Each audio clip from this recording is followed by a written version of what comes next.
همین دعایی که امروز هم در وقتی طهارت کردن میخوانیم در یک حدیث آمده است. بعدی طهارت نه، در وقتی مثلا وقتی که دهانمان را میشوییم میگوییم در وقتی دهانشویی، در وقتی به بینی آب کشیدن، در وقتی مثال دستایشتان القادر القادر.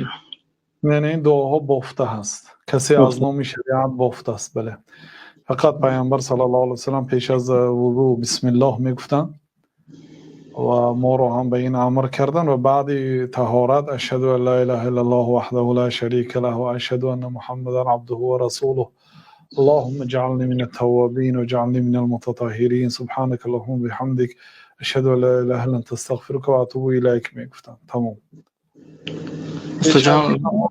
بعد طهارت، اما در اثنای طهارت یگان دعا نآمده است.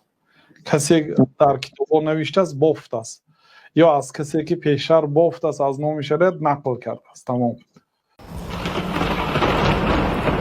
فاسألوا أهل الذكر إن كنتم لا تعلمون. و اگر خود نمیدانید از اهل علم بپرسید.